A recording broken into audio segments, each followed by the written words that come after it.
যাদের বাবা মা আছে ওনারা বুঝে না, থাকতে তো আমরা বুঝি না, কিন্তু মা যাওয়ার পরে আজকে দুনিয়ার ভিতরে কত যে অশান্তি আর কত যে জ্বালা এটা ভাই দুনিয়ার মধ্যে বুঝাইতে পারতাম না।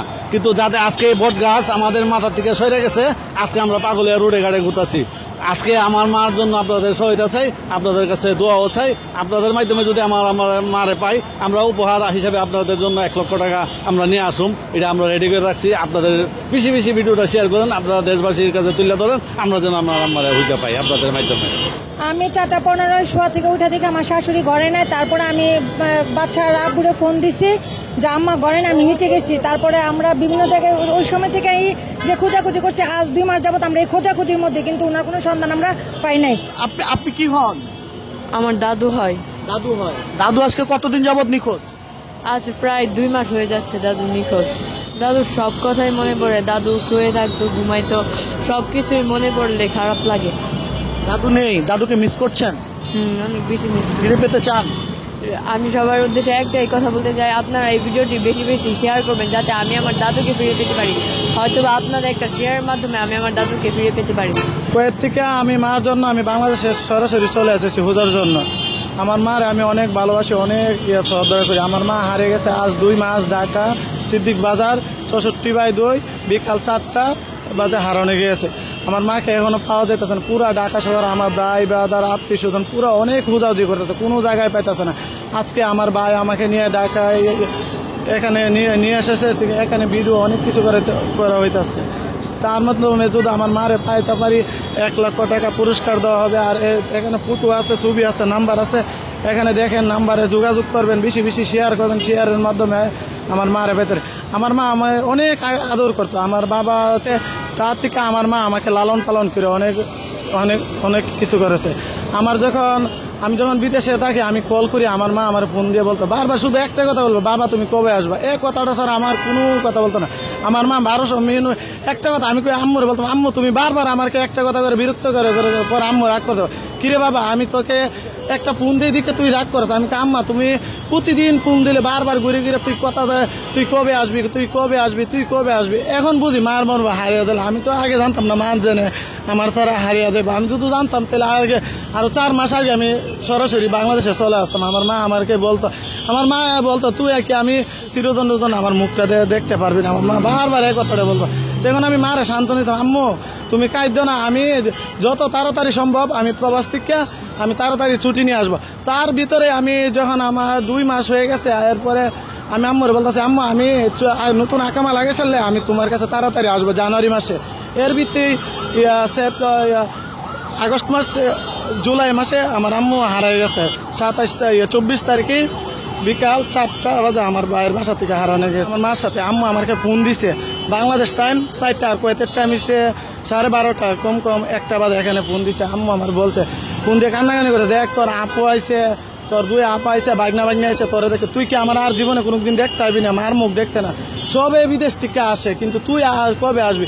আমি আম্মু আমি তো গেছি ওটা 2 বছর হয়েছে বিদেশ, কিন্তু এখন তো আমি আইতে পারবো না, কোম্পানি আমার তো ছুটি দিতেছে না, সেজন্য আমি বারবার মারে গেছি। কি সংসারে সবার ছোট ছেলে ছিল? আমি সংসারে সবের ছোট, সবের আদরে ভাই বোনের সবের আদরে ছোট ছেলে। আমার মা আমার সবসময় রাত্রেবেলা কোনো জায়গায় থাকতো, জায়গা যাইতো, অনুষ্ঠানে যাইতো, ছোট্ট করে যে কোনো একটা জিনিস দিলে আমার জন্য লাগতো। 4 দিন পর 5 দিন পর হইতো আমার ছেলে আসবে, আমার ছেলে এই দেখা যাবে, রাত্রেবেলা ভাত পাকাতে তুই লাগতো। আমি যখন বিদেশ থাকি, আম্মু আমি তো বিদেশ, না তুমি তো দেশো, আমি জানি তোমার জন্য আমি ভাত পাখি, তুমি খাইয়া দাও। আমি না আম্মা আমি তো এখন আইতে পারবো না, আমি এখন বিদেশ ডিউটিতে আসছি।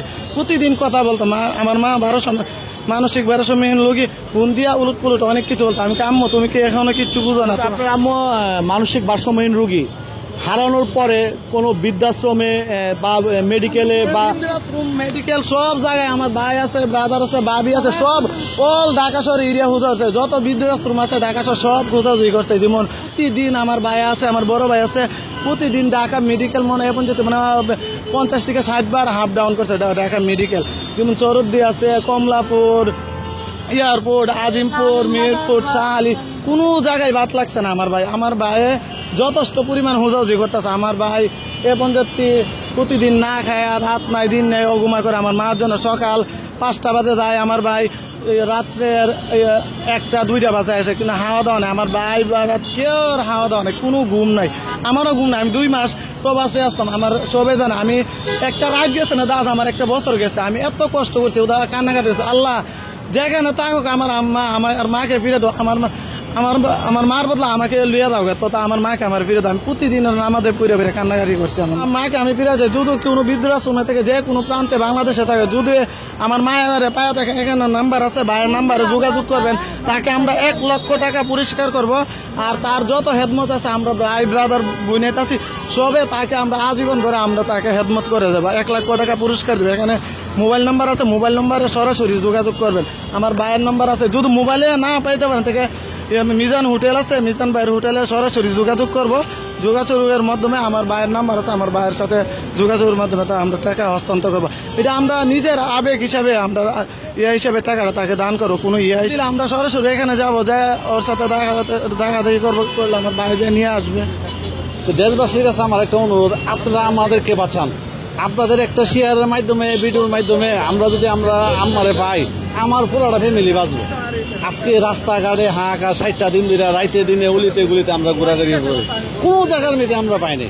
কিন্তু আজকে যদি দয়া করে যদি কোনো ব্যক্তি যদি আমাদেরকে সন্ধানটা দিতে পারে, উপহার হিসেবে ওনার জন্য আমরা 1 লাখ টাকা ওনার কাছে নিয়ে যাবো। যদি আমার আম্মারে ওনারা হুইজা বাইর করে দিতে পারে।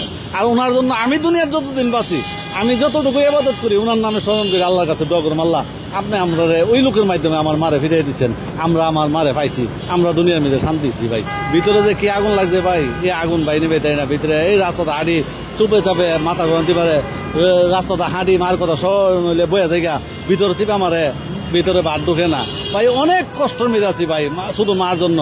1997 সনে বাপ মারা গেছিল, 2002 সালে মারে হজ করে আনছি, নিজেরা কষ্ট করে বলে বাপ মেরেছে গা যে আমারে হজ করে নেই। আজকাল 29 বছর হয়ে গেছে, এর মধ্যে 1.5 বছর ধরে ভারসাম্যহীন, মানে মাথার বিড়ির এলোমেলো, কথাবার্তা চিনে না। টাকা আনছিলাম ডাক্তার যাইতে, তারপরে বাসার থেকে উনি চলে গেছে। তা আমি তো ওই সোয়ারিঘাটতে শুরু করি, সদরঘাট, কমলাপুর, শিক্ষণ, মোহাম্মদপুর, কল্যাণপুর, যত জায়গা আছে গাবতলি, প্রত্যেক স্থানে চিপা চাপায় আমি হাঁটাহাঁটি করি মার জন্য, সকালে বাইরে রাত পর্যন্ত। আমি একটাই অনুরোধ দেশবাসীর কাছে, আপনারা এই ভিডিওটি বেশি বেশি শেয়ার করেন। আপনাদের মাধ্যমে আমরা আমার আম্মারে ফিরে পেতে চাই, আপনাদের সহযোগিতা চাই। সবাইকে ধন্যবাদ। আসসালামু আলাইকুম।